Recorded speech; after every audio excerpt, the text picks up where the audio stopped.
Kaget, terkejut. Ini merupakan peristiwa tak terlupakan dalam kehidupan 1000 orang yang hadir. Melissa, Claire Robert, Roger Duran dan yang lainnya tidak pernah berpikir bahwa mereka akan melihat Nathan di sini. Dan dia adalah satu-satunya raja di sini. Kirin berkata lagi, Dewa Perang, tolong ikuti bawahanmu ke posisi depan, hanya di sana tempat yang layak untukmu. Nathan mengangguk, baiklah. Pada saat ini, semua orang baru mulai bereaksi. Kirin perlahan berbalik, menatap keluarga Gareth dan berkata, Burhan Gareth, bukankah kamu bertanya padaku siapa mentorku? Aku akan memberitahumu bahwa mentorku adalah Panglima dari ke-9 zona perang dan satu-satunya Jenderal Besar Bintang 5 di Neslandia Dewa Perang Kunlun.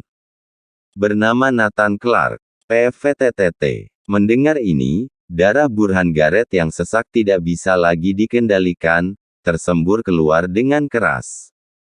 Mata Salim Gareth menjadi gelap, tubuhnya terhuyung-huyung, akhirnya dia jatuh. Tekanan darah Paul Gareth naik, dia tidak bisa lagi mengendalikannya dan pingsan. Satu persatu keluarga Gareth hampir runtuh. Dewa Perang Kunlun ternyata adalah Nathan. Ini adalah fakta yang paling tidak ingin dilihat oleh keluarga Gareth. Bencana pemusnahan keluarga Gareth akan datang. Ketika Kirin berdiri di sebelah Nathan, itu melambangkan kematian keluarga Gareth.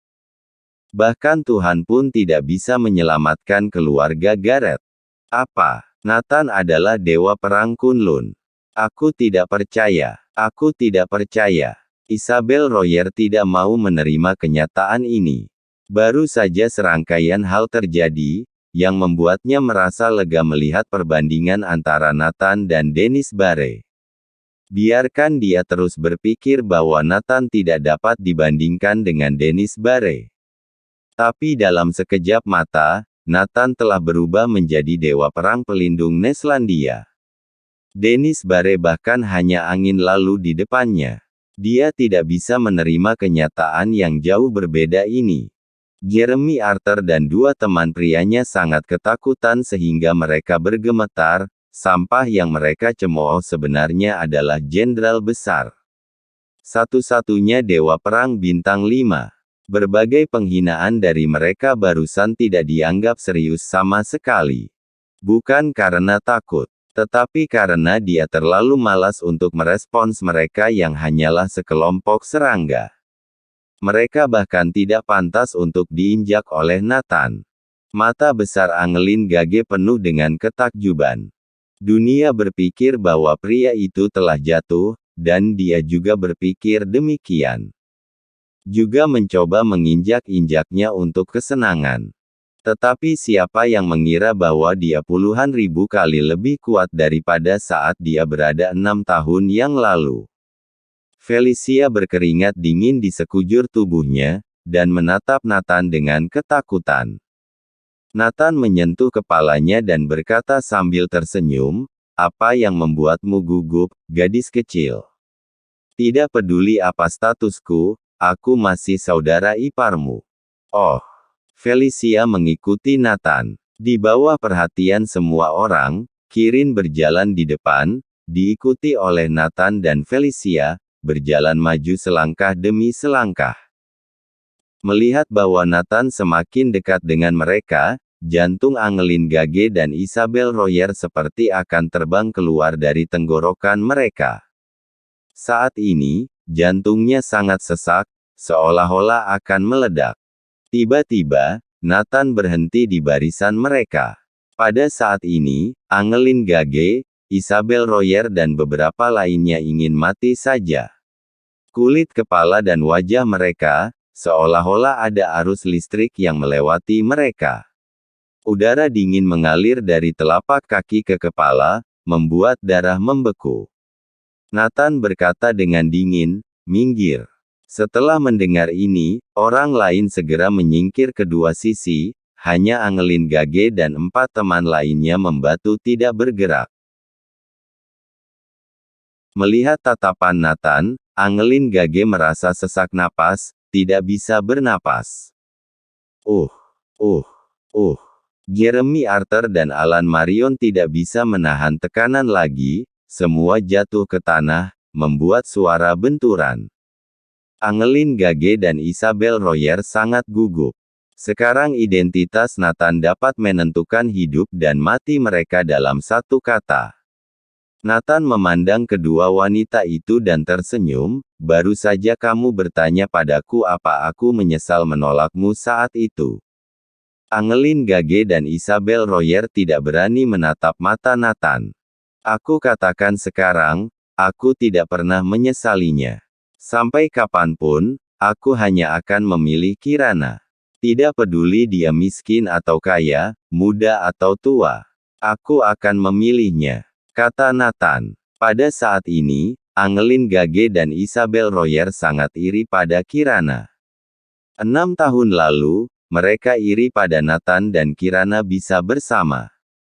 Dan sekarang lebih iri. Bahkan jika Nathan saat ini telah berada di kedudukan tertinggi militer negara Neselandia, dan tidak terkalahkan di dunia. Tapi selalu konsisten, dia tidak akan meninggalkan istrinya. Cinta yang dalam, yang lain juga terkesan. Terlepas dari identitas Nathan, cinta di antara keduanya sudah cukup untuk membuat orang iri. Yang satu tidak pergi, yang satu tidak meninggalkan. Yang paling iri adalah Felicia. Terakhir, Nathan berkata kepada keduanya, seperti yang dikatakan Felicia, saudara iparnya 6 tahun lalu berada di atas, dan sekarang masih di atas. Ketika kata-kata ini selesai, Isabel Royer dan Angelin Gage tidak bisa lagi mengendalikan tubuh mereka, berdua jatuh ke tanah sampai bunyi gedebuk. Mereka basah oleh keringat dingin, seperti terkena hujan. Nathan dan Kirin datang ke depan, dan Nathan duduk di depan tempat paling tengah. Di sebelah Kirin dan Felicia, di sebelahnya lagi Felix Dumont, Hetkinsman, dan lainnya. Dari saat Nathan muncul, mereka tidak lagi memiliki kata guru di mata mereka. Pada saat ini, semua orang mengerti mengapa Kirin datang mengenakan seragam militer. Dia di sini bukan untuk hadir dalam perayaan. Dia sedang dalam misi. Nathan mengibaskan tangannya. Kirin segera mengerti. Dia berteriak kepada orang banyak, kecuali keluarga Garrett, semua orang silakan meninggalkan tempat ini. Kejadian hari ini adalah rahasia, siapa yang berani mengatakan, aku tidak akan melepaskannya. Kali ini, semua orang seperti mendapat amnesti, satu persatu berlari keluar, seolah-olah mereka berlari untuk hidup mereka. Jeremy Arthur dan lainnya keluar dengan cara diangkat. Angelin Gage dan Isabel Royer bergegas pergi. Setelah ruangan sudah dikosongkan, Nathan berkata kepada Felicia, Felicia, tunggu aku di ruang tamu, aku akan mengurus sesuatu. Felicia pergi dengan patuh. Setelah itu, semua orang di keluarga Garrett berlutut di depan Nathan. Terus-menerus memohon belas kasihan. Bagaimana dengan Antra Group? Nathan bertanya. Anda ambil kembali. Itu memang milik Anda. Bagaimana dengan properti keluarga Clark? Nathan bertanya. Itu milik Anda juga. Nathan bertanya lagi, lalu keluarga Garrett. Pada saat ini, semua orang di keluarga Garrett ragu-ragu. Tapi Burhan Garrett bereaksi dan segera berkata, milik Anda juga. Nathan menyalakan sebatang rokok dan berkata sambil tersenyum, selanjutnya, mari kita bicara tentang bisnis. Saat itu, kamu menjebakku, membunuh saudaraku, dan bahkan mengambil semuanya dari Antra Group.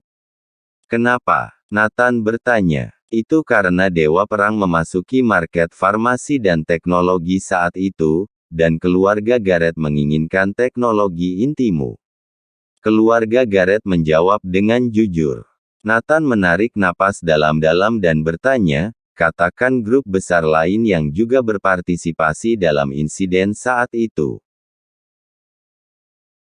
Keluarga Gareth menjawab dengan jujur, Dewa Perang Kunlun, meskipun semuanya direncanakan Mario Gareth, tapi sebenarnya kami paling sedikit diuntungkan, hanya mendapat sebagian kecil dari teknologi inti ditambah Antra Group. Sebagian besar didapatkan oleh Kamar Dagang Anhemia. Kamar Dagang Anhemia. Nathan mengerutkan kening. Ya, itu dibentuk oleh 4 konglomerat Stark, Kiefer, Weber, Lange. Dan juga menarik banyak pengusaha kaya untuk membentuk aliansi Kamar Dagang. Mereka berkuasa di Anhemia, dan menyaingi August Kinsman, orang terkaya di Anhemia.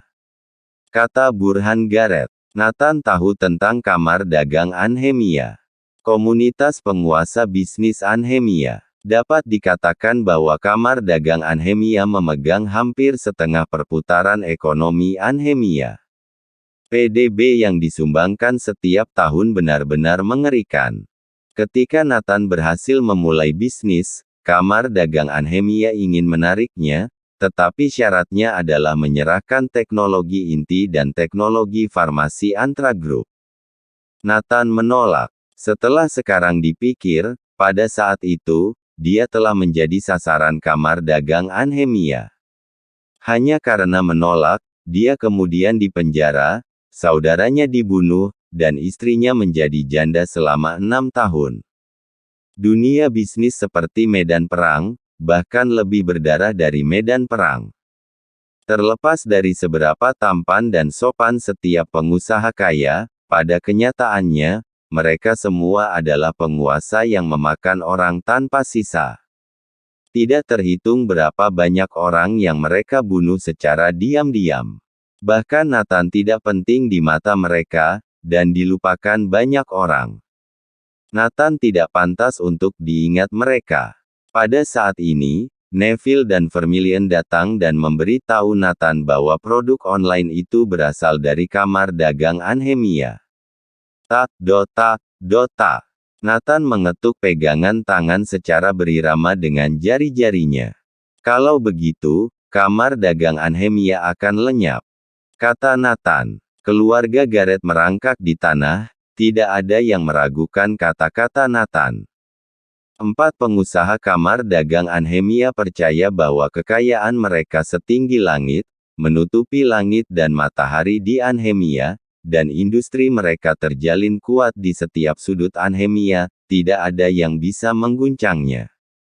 Mengganggu Kamar Dagang Anhemia sama dengan mengganggu fondasi Anhemia.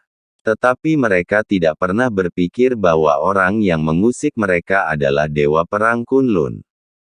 Burhan Gareth bertanya, Dewa Perang, apa properti Antra Group dan keluarga Gareth akan ditransfer ke nama Anda? Transfer atas nama Kirin saja, kata Nathan. Dalam beberapa jam, semua aset Antra Group, keluarga Clark, dan keluarga Gareth dipindahkan atas nama Kirin. Nama asli Kirin adalah Killian Day. Sejak itu, pemilik baru keluarga Gareth adalah Killian Day. Nathan ingin bermain perlahan dengan Kamar Dagang Anhemia, membuat mereka gila, dalam ketakutan, hidup tak bisa, mati tak segan. Mata Nathan tiba-tiba jatuh pada Salim Gareth, kamu sepertinya mengatakan bahwa kamu akan membunuhku. Salim Gareth segera takut, maafkan aku, ampuni hidupku. Nathan berdiri dan berkata sambil tersenyum, sebarkan berita dan katakan bahwa Merziegler telah menjadi pemilik baru Antra Group dan perusahaan Clark. Mengerti. Burhan Gareth berkata segera. Satu lagi, besok pagi aku ingin melihat Mario Gareth datang untuk meminta maaf kepada istriku. Mata Nathan memancarkan kilatan dingin. Kemudian, Nathan pergi dan membawa Felicia bersamanya. Tepat ketika sampai ke pintu venue, mereka bertemu Rahel Gareth dan Neil Pramana. Felicia, kenapa kalian pergi? Rahel Gareth bertanya penasaran. Felicia tampak rumit, ibu dan ayah, perayaannya sudah berakhir. Neil Pramana menimpali, omong kosong. Ini baru setengah jam, waktu perayaan ada 4 jam. Ini benar sudah berakhir, kalian malah tidak percaya. Felicia berkata tanpa daya. Rahel Garrett memelototi Nathan dan berkata, Felicia, jangan bawa dia ke acara seperti ini lagi, kamu akan kehilangan bagianmu. Ya, tanpa kamu, dengan apa dia memasuki acara ini? Neal Pramana memasuki venue bersama Rahel Garrett. Felicia ingin memberitahu mereka bahwa perayaan itu dihentikan karena Nathan. Tapi orang tuanya pergi terlalu cepat. Memasuki venue, Neal Pramana dan Rahel Garrett tercengang. Tempat itu kosong. Burhan Garrett dan yang lainnya berlutut di depan, basah oleh keringat dingin.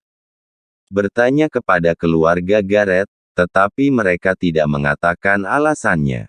Di luar, Nathan memandang Felicia, yang menundukkan kepalanya dan sedikit takut pada dirinya sendiri. Dia tidak bisa menahan diri untuk berkata, untuk apa kamu takut padaku? Aku masih saudara iparmu. Pada saat ini, Felicia tiba-tiba mengangkat kepalanya dan mencium Nathan. Wow, jika Nathan tidak mengelak dengan cepat, Felicia akan menciumnya. Nathan memandang Felicia dengan heran, kamu, apa yang kamu lakukan? Felicia tersenyum dan berkata, kakak, kamu sangat tampan barusan. PVTTT. Nathan hampir muntah darah. Bukankah gadis ini tadi takut akan dia? Kenapa sekejap mata malah menciumnya? Pikiran gadis-gadis sekarang sulit dipahami. Sesampainya di dalam mobil, Felicia berkata sambil tersenyum, kakak, kamu akan jadi idolaku mulai sekarang. Hari ini Anhemia terjadi dua hal aneh. Pertama, perayaan ulang tahun ke-40 Garrett Group terganggu, semua tamu meninggalkan acara, tidak tahu mengapa. Kedua, ada berita ekonomi bahwa Merv Ziegler yang misterius telah mengambil alih Clark Group dan Antra Group.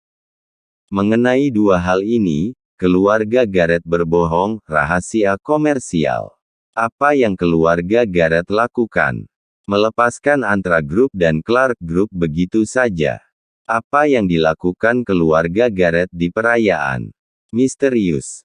Siapa Merv Ziegler ini? Apa hubungannya dengan keluarga Garrett? Suara seperti itu datang dari beberapa villa mewah di Anhemia. Jelas masalah ini telah menarik perhatian 4 pengusaha kamar dagang Anhemia.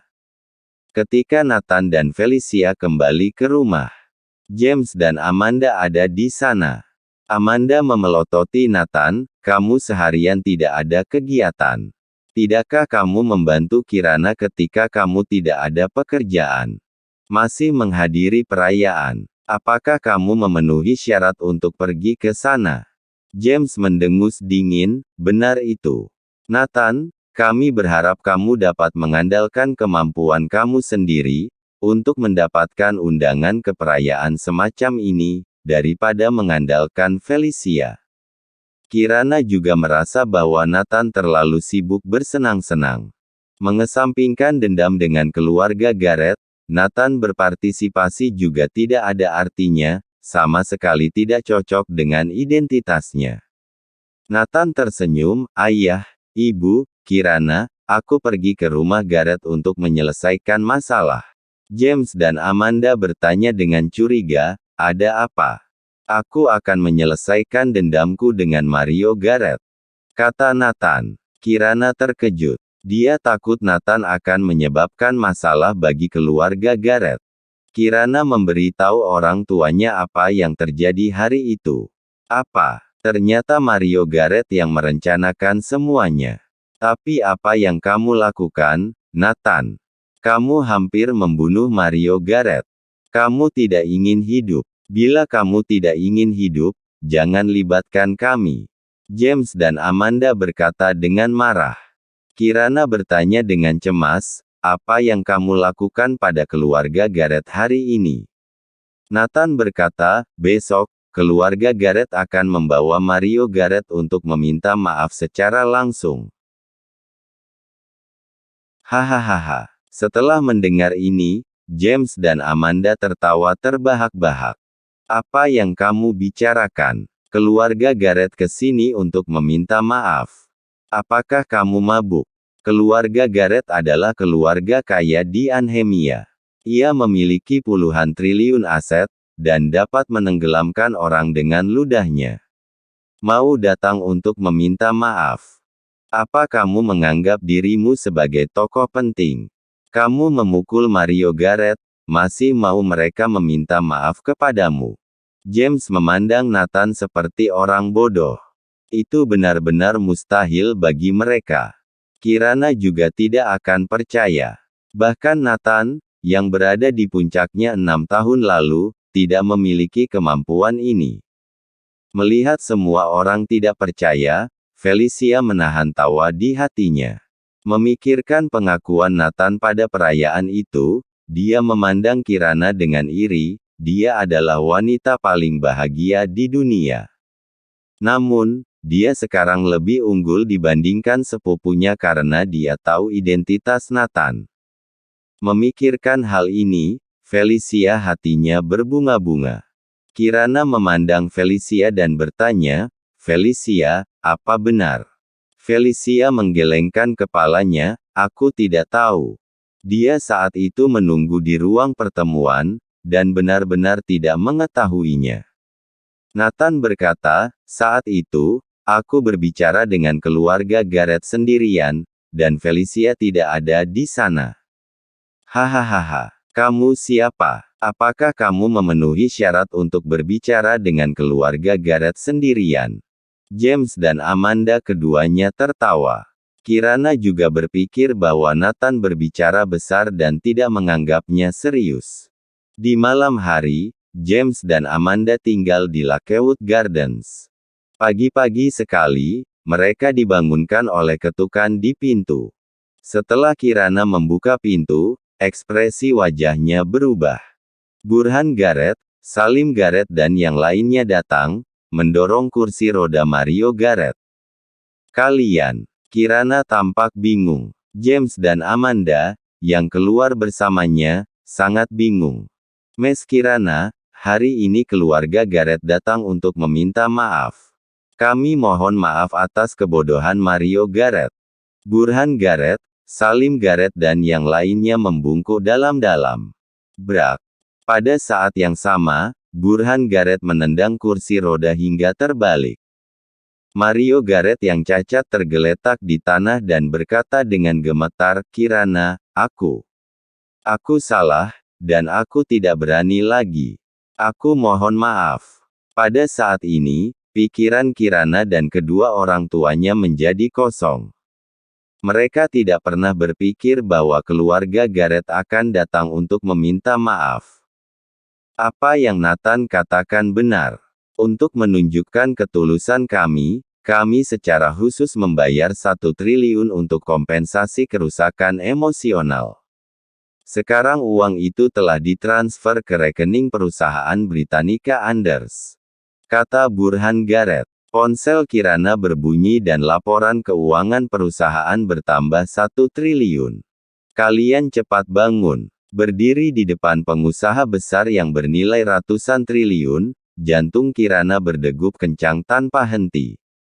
James dan Amanda bahkan lebih ketakutan. Burhan Garrett bertanya, "Apakah Miss Kirana akan memaafkan kami?" "Dimaafkan," kata Kirana. "Baik, selamat tinggal Miss Kirana." Keluarga Garrett pergi dengan tergesa-gesa, dan Mario Garrett diseret. Pada saat ini, Nathan minum secangkir susu panas dan berjalan perlahan, "Sudah minta maaf." "Bagaimana kamu melakukannya, Nathan?" "Ya Tuhan, Burhan Garrett, yang bernilai ratusan triliun dolar, datang untuk meminta maaf." James dan Amanda memandang Nathan dengan rasa ingin tahu. Kirana juga merasa semakin tidak masuk akal.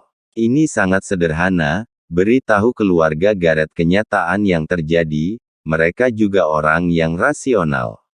Nathan berkata dengan ringan, "Memang harus berbicara rasional dengan orang lain." Adegan kemarin seperti menodongkan laras pistol ke wajah mereka. Bisakah mereka tidak rasional? Mohon like dan subscribe channel ini, Agar channel ini terus berkembang, terima kasih.